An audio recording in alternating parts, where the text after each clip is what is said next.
My name is Alex Williams, founder of the New Stack, and you are listening to the New Stack Analysts podcast.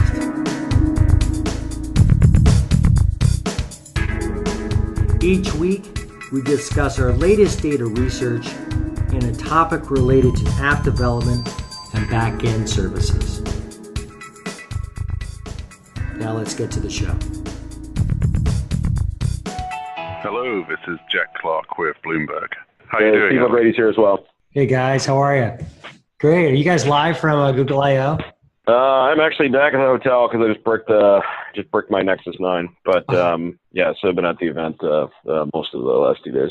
Okay, so let's just get started. This is Alex Williams of the New Stack with our guests. I'm just going to let you guys introduce yourself. Jack, tell us about who you are and what you do.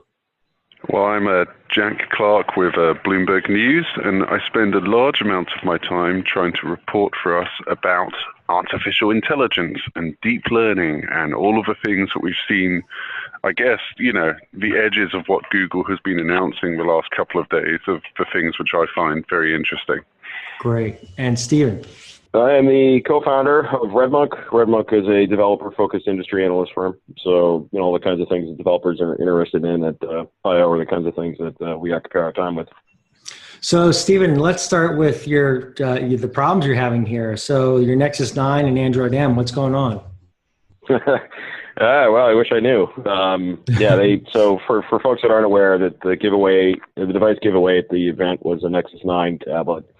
And for, I believe it's Nexus 5, 6, and 9, I think if I have that right, Google has made available a version of the next version of Android M, for those devices. So anyhow, I downloaded it this morning and tried to fire it up. And unfortunately, the only thing it will do is display a screen that says Google. So I don't know, I have to sort of kick it around. I don't know, maybe something wrong with the image. But no joy getting spun up thus far from what I've seen from forums. A bunch of people have done it successfully. So I think it's probably just something on my end. Okay. So Android M, and the rest of the announcements, I thought maybe we should start with the bigger picture here. Maybe Jack, some general views on Google I/O at this point, especially from your perspective on deep learning and artificial intelligence and what we're seeing here. I just kept thinking Borg as I saw some of this news.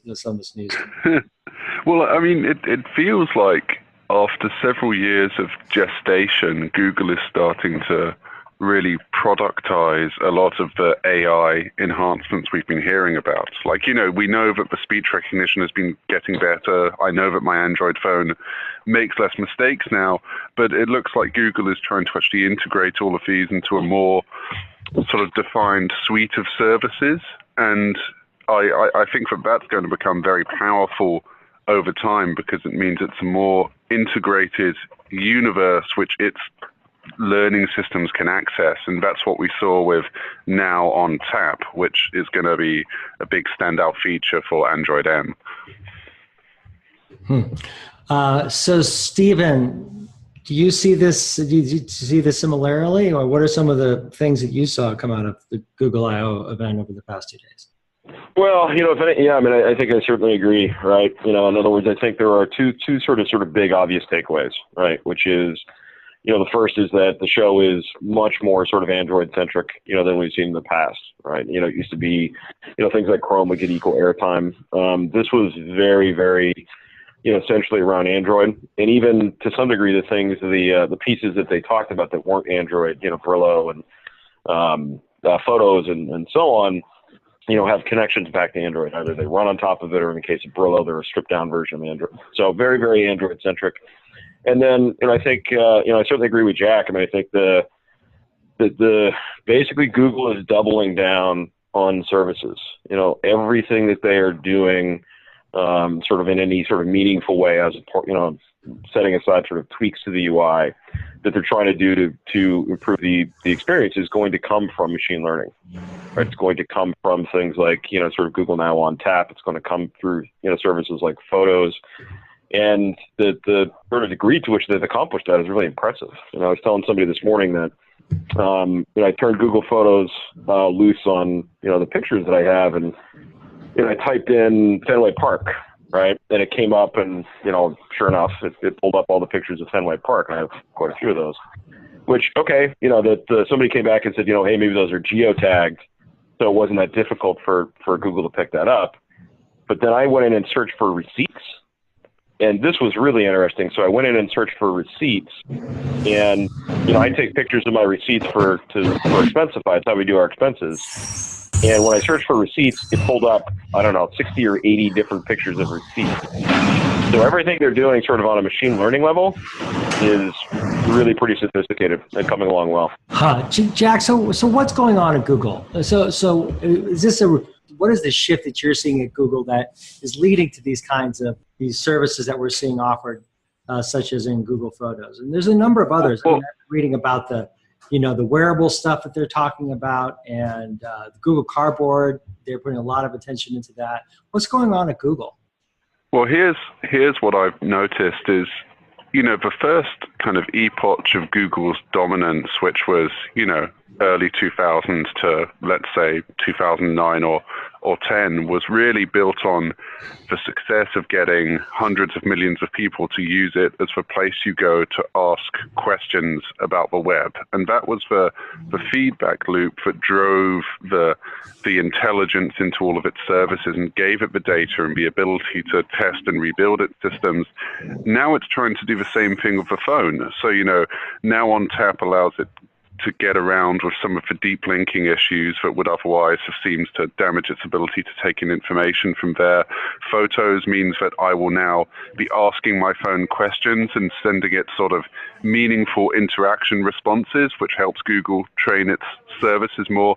And though I don't own a Google wearable, I do have a Fitbit, and I find that my interactions with that through the mobile phone app and setting my own challenges provide an additional stream of data. So I see this as Google's attempts to gain more data from people's interactions of their phones, and that can lead it to harness that to create smarter services. And I think that's a powerful loop. Stephen, for the developer, who follows Google, what are some of the changes that you've seen, and how is it reflected at Google I/O this week? Well, I think a lot of the sort of developer-focused initiatives, sort of are still a ways out, right? So in other words, Google M is only going to be supported on a couple devices. Things like Brillo and Weave, which are potentially of interest to folks building sort of IoT devices, are sort of Q3, Q4 type releases. So a lot of it's still sort of to come. They've done sort of simpler things. They've improved the Chromecast API, for certain use cases and so on. But I think a lot of it is going to come from, sort of subtle things that can now be done within applications. So they demoed, for example, Chrome custom tabs. So what that is essentially is similar, sort of in some respects to Google Now on Tap. It basically allows, application developers to spin up a branded, sort of aesthetically consistent tab, Chrome tab within the context of their application. So in other words, the act of pulling up something, that's from the regular web would indicate, within an application doesn't require you to leave that application. So, I think, there are going to be a lot of significant changes, for developers, sort of down the line in terms of the kinds of things that they can do with some of these services. But, I think, as I said, I think a lot of them, this is very much a sort of preview, as opposed to, all right, go nuts with the stuff right now. Mm-hmm.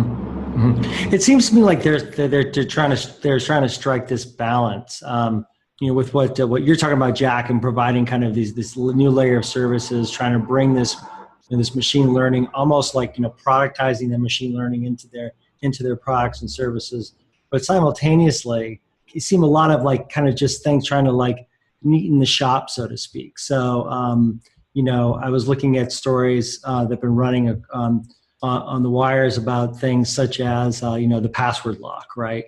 And what you're talking about too, with the custom tabs and such. Do you guys see that, or you guys see it differently, or what are your guys' take on that?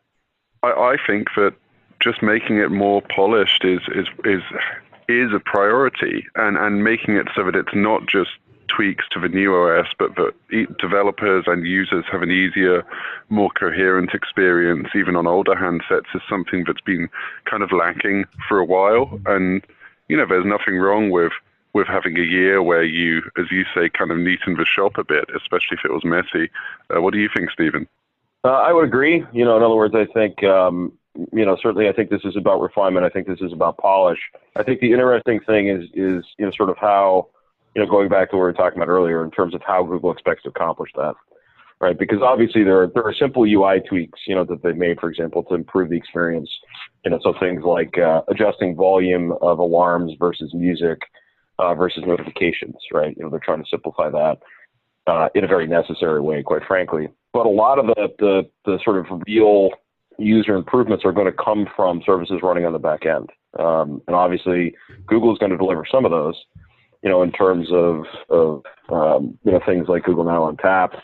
But, sort of in addition to that, they're really trying to build out the infrastructure. We're at a press event yesterday talking about what they're doing with Firebase, what they're doing with, sort of Google Compute Engine, the container engine, and so on, in terms of trying to build the infrastructure, to, give developers, the opportunity to, essentially follow in Google's footsteps, to some degree.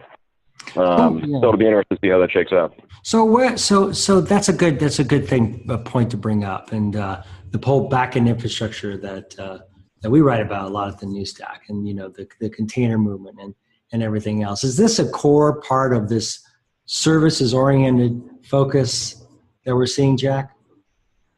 Yeah, the types of technologies we've seen get rolled out wouldn't have been rolled out as quickly, and they wouldn't work as well without the underlying infrastructure, whether that be schedulers like Borg or Omega, or Google's own custom hardware, or the containerization push, or even stuff like Firebase. But I think the question hanging over it is how it can get enough developers to trust it enough to go all in on its services. Because when I look around the web, whenever Google announces a service, I still see people mentioning, Google Reader, mentioning the changes which Google made to its app engine pricing in, I guess, 2009 or so. It still needs to get that trust back. And, Stephen, I'd be interested to hear what you hear from developers about that, and whether I'm just seeing the comments of angry people on the internet, or whether it reflects something larger. Well, I think it certainly reflects something larger, and I think to some degree it's fueled by competitors. So, for example, we'll talk to, and I'm not going to name names, but we'll talk to vendors very frequently, and they'll bring that up, right, as a point of competitive differentiation, shall we say. And so a lot of that is sort of kept alive. And let's be honest, I mean, Google has, certainly decommitted from a number of very popular services, and frankly, services that weren't as popular. And, that does, that you have to factor that in when you're looking at these services. But, basically, when you look around, sort of at the infrastructure, it's pretty clear, at least, from my perspective, that they're committed. But the difficulty is that, the past, sort of does come back to haunt. Microsoft, for example, spent years and years and years, essentially trying to overcome, comments made by executives decades earlier, which, weren't necessarily, reflective of the organization as a whole, but, it's, reputation once it's sort of, impacted, is difficult to recover from. Well, the one thing that I keep thinking about when I'm watching the videos over the past 2 days and reading some of the stories about the events here is we actually, Stephen, we did a podcast with James and a few other folks about the future of the web, really, and it was about the Chrome browser, and you talked a lot about kind of this balance, that we're still playing through, where, Google's so focused on the web, right? They're focusing almost exclusively on their mobile platform for this event. There seems to be a tension there. I'm curious what you guys see as that tension at this event, or maybe not at all. I think it is, put it this way, from the perspective of an analyst, I think there's a tension, in the sense that, it is interesting to me when I come to an event like this, right? And it is very, very sort of oriented towards, sort of one model. The sort of caveat to that, however, is that, if you think about all the things that Google could talk about, sort of at these events, they are, sort of all over the place, right? In other words, they obviously have the search business, they have an applications business, they have a mobile business. They essentially have a sort of variety of sort of cloud services. They're into cars, sort of on and on and on, right? And there's only so much airtime in a sort of in a given keynote. So that, they have to make some hard choices, and obviously mobile is sort of a focus for everybody right now. So the choice isn't, it's not that surprising. It's just more, the question is sort of what does that reveal, sort of about Google's longer term ambitions, and longer term strategic plans. And that, I think, is very much an open question. Yeah. So what are some of your theories? Well, I mean, obviously, Android is they want Android to play a role basically everywhere, right? They obviously have it on the handsets. It's now in wearables. It's in cars. The forthcoming Brillo IoT operating system is an Android, but it's essentially a stripped down version of Android. So basically they take the same hardware abstraction layer, the same kernel, a lot of the same sort of libraries, Bluetooth Low Energy, et cetera, and they package that up. And the idea is that, if you walk into a Android, somebody who's already manufacturing Android hardware, it should actually be very simple for them to spin up, essentially an IoT device using, this stripped down version of the same hardware. So what does that mean? If you're to project outwards, it means that, you're sort of in Google's perfect world, right? You have a variety of consumer, devices, potentially industrial devices as well. They had a, example of, IoT, for example, on the farm, yesterday during the keynote.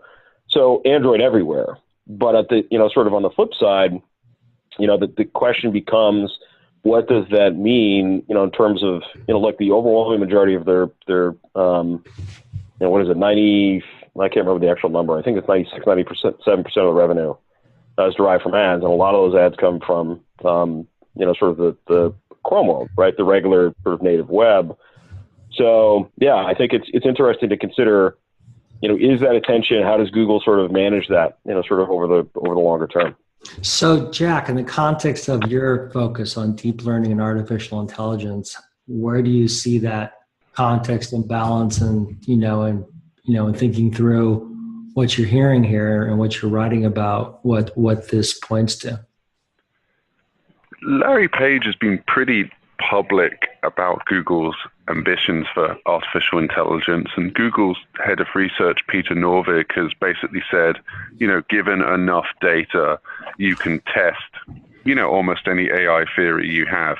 So you have to go to the phone, and you have to develop more services for the phone to get you that data, because that is where the largest amount of it is going to be generated. And in the short term, when you try and compete against Apple, any of the other handset players, you need to be able to provide high-level services that will engage people and amaze them. I mean, we've all seen this happen with the Google Photos app, where there's been a really good reaction online to it, because people will play with this super advanced machine learning, which can pick out faces, and they'll find it to be kind of magical, and that's something that Google can do, which it hasn't been able to do in the past. And even longer term, Google's DeepMind team over in London, they need very, very large repositories of interaction data as they try and build a sort of generally intelligent artificial assistant, which is one of their long-term goals. So that's what I see all of this heading up to. And yeah, it tightens the competition with Apple quite significantly. They don't have, from what I can tell, as deep a bench of deep learning expertise. So in your view, what is your thoughts on how they think of the web, and how they think of the web, in this future world of, devices everywhere and data everywhere? Oh, everyone still uses the web. I think the way to think about it is the web has broadly been instrumented. Any company that wants to pick up information from websites has a set of broadly understood techniques to do that. If you wanted to, you could program your own web crawler, and it would be terrible compared to Google, but given time and enough money, you could make something reasonable. And so that's the difference. This territory isn't providing new sources of data, and the types of data that are out there have been instrumented and are being pulled in.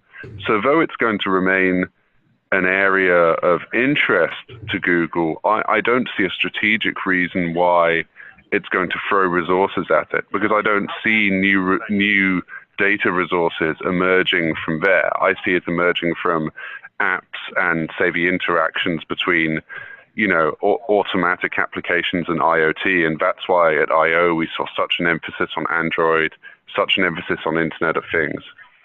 Do you see that same emphasis at Apple, Stephen, on Internet of Things? Well, I think very clearly they have, ambitions in that space, right? So in other words, they've obviously launched the wearable category.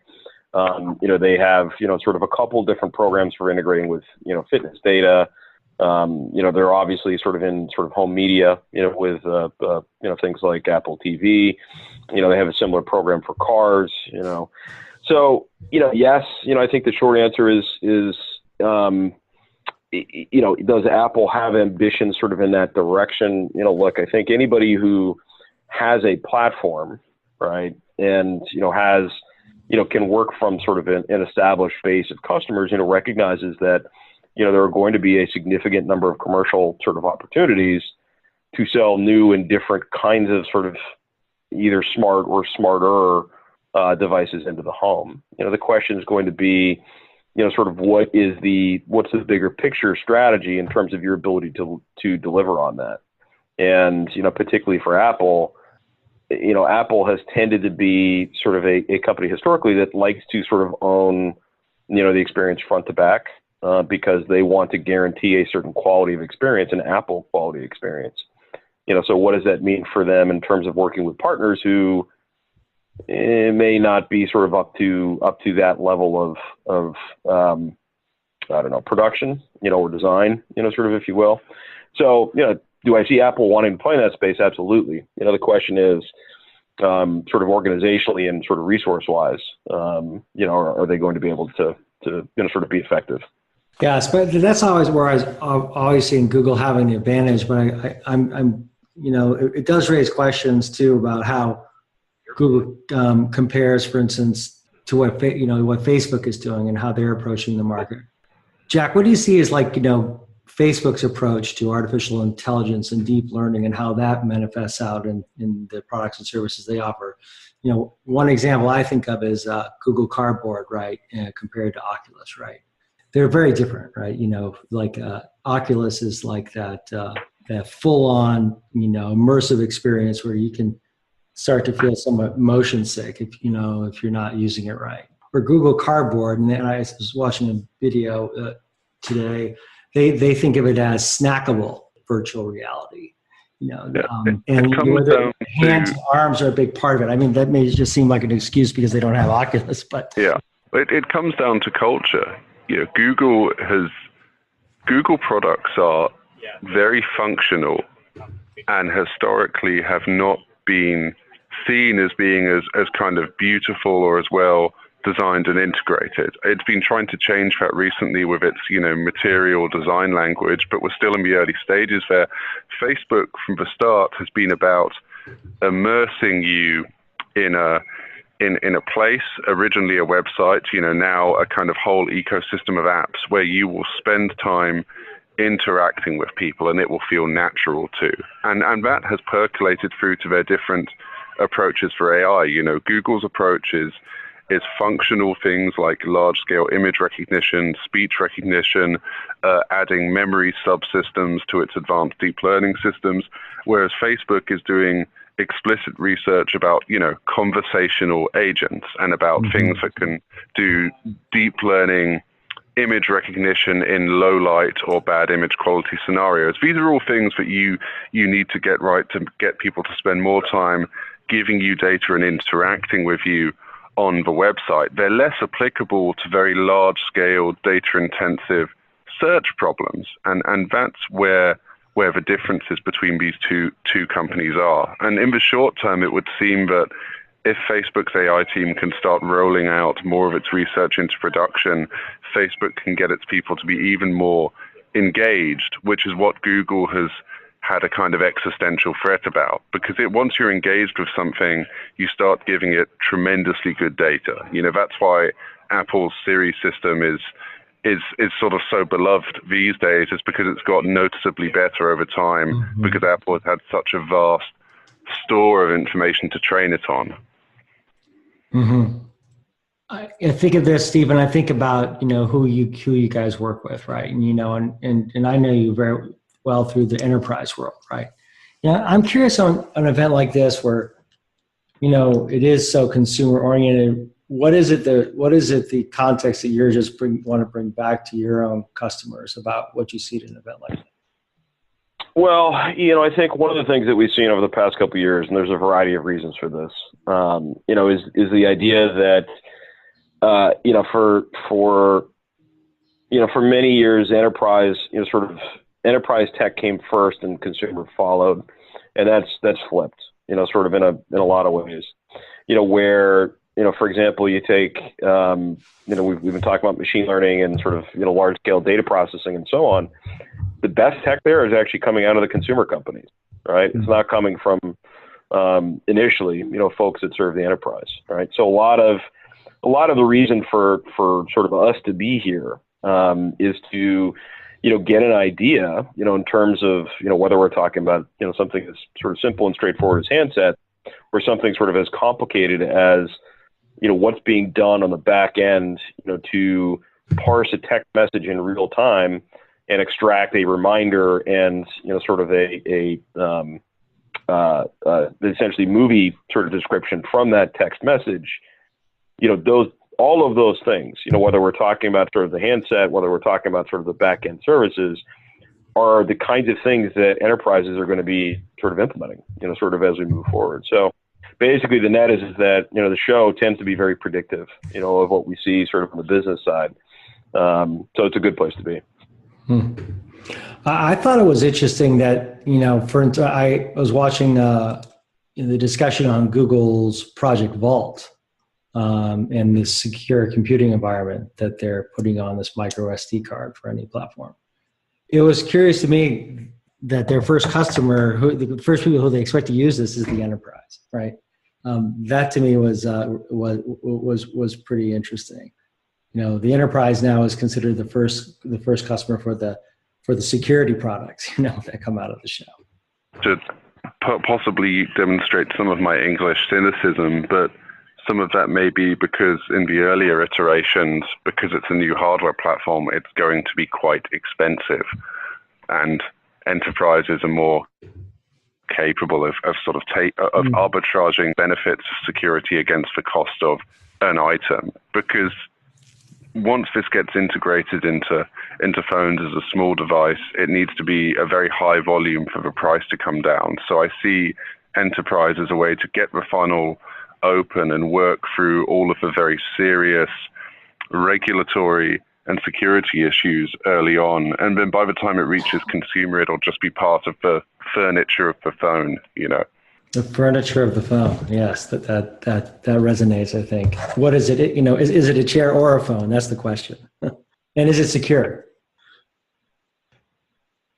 Okay, well, I don't want to take too much of your guys' time, but I thought maybe we, finish up with some of the announcements in particular that you guys saw of interest, and maybe help us explain a little bit of those. And and after that, I would just like to ask some questions about one or two questions about the developers and some of the things that I saw being asked.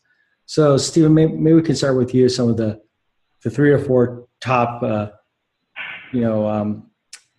most interesting most interesting things that you saw here, and or maybe even in some of the more, I don't know, on the other side of it, with some of the not necessarily disappointments, but critiques that you have about the event. Sure. Well, I think that the biggest one for me we've talked about already, which is Google Now on tap. Which basically Google Now, for those who have not seen it, is essentially Google ingests a variety of your information, from everything from sports team preferences to flight information, to knows where your home and office is, and basically tries to proactively present that information to you. But basically, it's existed as sort of as a standalone screen on a phone. So what they've done with Google Now on Tap is that they've essentially given, they provided the ability essentially to inject that into the middle of an application. So for example, I can, basically, I'm in email and I get sort of a email from somebody about, I don't know, a movie that I haven't seen, or some subject that I don't know. It can sort of proactively pull in, information for me about that movie, about that subject or whatever, from a variety of sources, sort of on the fly, which really is potentially transformative. It's computationally a difficult problem to solve, because you have to know the semantics of what you're trying to look up and so on. So that I think is very impressive, and I think will be Google Now for me when it was launched was the most significant feature of that release, and I think this will potentially be the most significant feature of the M release. Maybe Apple or maybe Android Pay. We'll see, sort of how that ends up shaking out. As far as omissions, the one thing that really surprised me, really surprised me, was the fact that we didn't get any updates, from the messaging standpoint. So in other words, if you look around the market, right, there are a lot of people, for example, who don't want to leave the iPhone because of iMessage. In other words, it's a real, it's a real impediment to switching platforms, because all of a sudden there's an additional hassle. And I get flack from my friends on a regular basis because most of them have iPhones and I have Android, and therefore we're sort of left out. And you look sort of outside of Apple, right? So WhatsApp, achieved a $19 billion valuation from Facebook. Slack's valuation has doubled in less than a year. So basically, the messaging sort of enterprise consumer, sort of call it what you will, context is sort of enormously important. And Google really hasn't announced anything about that. And in fact, they went out of their way in the keynote to show a couple of different, messaging mechanisms, WhatsApp, sort of included. So, that really surprised me, because if you really want to sort of have deliver sort of a core mobile experience, messaging to me seems to be a particularly important part of that. And, they haven't, and I asked this sort of in the press session, they basically said we don't have anything to announce. So that surprised me. Yeah, I'll start on the negatives and then end on the positives because I'm so cheerful. Broadly similar, very surprising to see such a lack of messaging, especially considering Google has been doing a bunch of cloud services to make it easier for the developer to do messaging, as well as, refining Hangouts and making it a bit less brittle to use. I also found that there wasn't much on the Chromebook, which, I found a bit dissatisfying because that hardware has done well for them. I believe it's over $1 billion a year business now. It's in schools, it's sort of in the world, and I would have appreciated a bit more time spent on it. Now, as for the most significant thing, I agree with Steve on this. I think Google Now on Tap will be the most significant aspect of this technological generation from Google.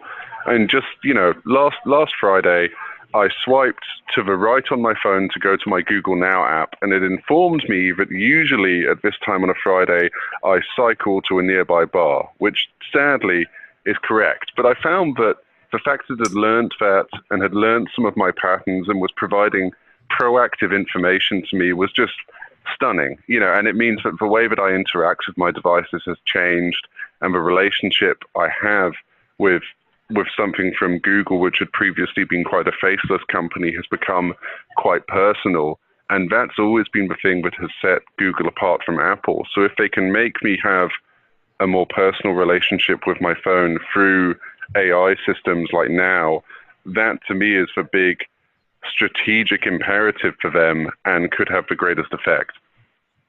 I'm curious about some of the questions you're hearing about, from developers there about, we'll conclude with this, thinking through how they build apps for these, if they're going to be using, some of these technologies that Google's offering. I mean, I was watching one of the live streams, and it was about this Google Cardboard, and someone was asking about, depth issues and sensor issues and latency issues related to Google Cardboard.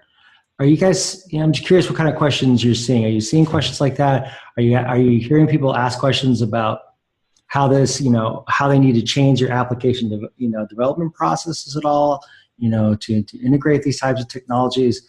How they think about the way they use services. Is there an effort on Google's part to try to woo them into using GCE as opposed to AWS, to help them with that? So any perspective you guys have?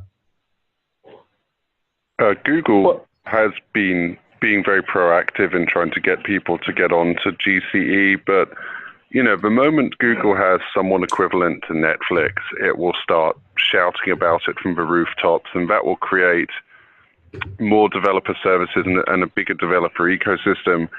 As far as I can tell, we aren't there yet, and that's a bone of contention for some developers who'd otherwise want to heavily adopt the platform. Right. Stephen?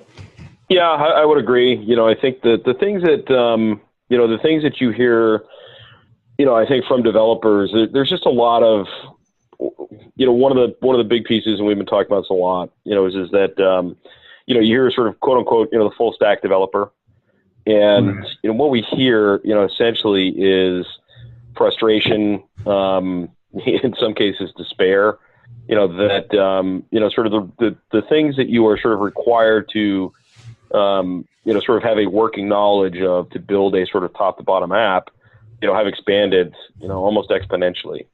And, the question then becomes, and this I think is the opportunity for, the likes of Google and sort of other players, is to what degree can you begin, sort of removing pieces, removing complexity from the equation by providing them as services. We've seen this before, right? In other words, very few people these days build their own identity infrastructure, right? They're typically relying on, an identity sort of infrastructure maintained by, whomever, Google, Facebook, Twitter, sort of take your pick. But that's going to be, I think, sort of important, for players like Google, to continue to essentially double down on, because like the very few developers essentially want to build things. And, they want to build things sort of by getting from point A to point B as quickly as they can. And, the more infrastructure they have to worry about, the more pieces that they have to understand, the more frameworks and libraries that they have to sort of evaluate, it just slows that process down. So that's a lot of sort of what we're hearing. Who's taking advantage of that? Is, who you see as kind of the one who can take advantage of that?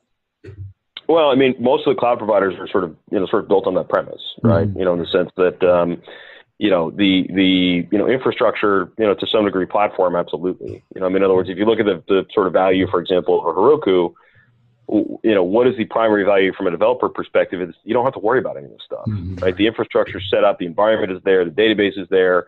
Everything is basically, turnkey, so you focus on building your application and sort of you're off to the races. So that, like I said, I think, that's going to be, the real sort of imperative for any of the cloud players is going to be, to respond to sort of this need, from developers, which is, look, there's just too much stuff, there's too much stuff to keep track of and to know. So anybody who can sort of take advantage of that, and that's going to be services players, is going to be in a good position. Brings up a lot of questions about the topics, that we write about a lot here at the New Stack related to containers and such. But we'll end it there. You guys, thank you very much. Jack Clark of Bloomberg and Stephen O'Grady of RedMonk. Thank you guys both for being here on the New Stack Analyst Show. Hi, thanks very much. It's been fun being on the stack. I'll see you all soon. Thanks. Thanks, Jack. Bye. Indeed. Yeah, cheers, guys. Bye-bye. That's it for this week's show. Thank you very much for joining us. Audio editing and sound design for the New Stack Analyst podcast is provided by Broken Hours. You can find them at brokenhours.com. Thanks again, and hope to see you back at the show. Bye-bye.